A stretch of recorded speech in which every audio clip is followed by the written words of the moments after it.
Thyroid গ্রন্থি এর আমি বললাম যে এটা একটা আ অন্তঃক্ষরা গ্রন্থি। এটা আমাদের গলার সামনের ভাগে থাকে।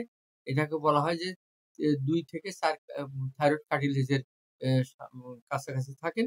এটা থেকে প্রায় ২ ধরনের কমন উম একটা হরমোন তৈরি হয় সেটা হলো থাইরক্সিন নামক। এর পাশে আবার ২ টা ৪ টা ছোট, ছোট গ্ল্যান্ড থাকে প্যারাথাইরয়েড হরমোন। প্যারাথাইরয়েড গ্ল্যান্ড এটা থাকে। এটারও খুব একটা ইম্পোর্টেন্ট অ্যা ভূমিকা। এর গুরুত্বপূর্ণ ভূমিকা হলো কি এই প্যারাথাইরয়েড গ্ল্যান্ডের এটা হাড়ের এ ক্ষয় মানে ক্যালসিয়ামকে মেটাবলিজম করে। আর যে সমস্ত হরমোন যেটা থাইরয়েড থেকে অ্যাকচুয়ালি এ থাইরক্সিন তৈরি হয়, এটা খুবই একটা ইম্পোর্টেন্ট কাজ।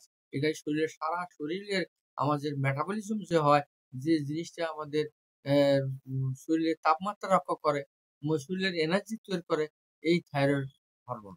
এই হরমোনের অভাবে দেখা যাচ্ছে যে সে আ মুটিয়ে যাচ্ছে, মোটা হয়ে যাচ্ছে, তার চামড়া খসখসা হচ্ছে।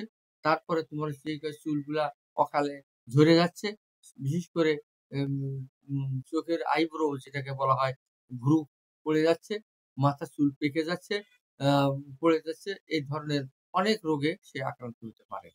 থাইরয়েড গ্রন্থির যে সমস্ত আরো অনেক রোগ আছে যে তাদের অনেক জমে রক্তে কোলেস্টেরল জমে হার্টের সমস্যা হতে পারে, কোলেস্টেরলের সমস্যা হতে পারে। উম অ্যা তারপরে অনেক থাইরয়েড রোগের সবচেয়ে আরেকটা জিনিস যেটা আমরা আ সবসময় পরিলক্ষিত করি যে তাদের শরীর মোটা হয়ে যায়, তারা সবসময় অলসতা লাভ করে। অলসতা তাদের এমন অলসতা যে তারা সকালে ঘুম থেকে উঠতে অলসতা ফিল করে, শরীর ভারী হয়ে যায়, কাজকর্মে তারা অনীহা ডেভেলপ করে।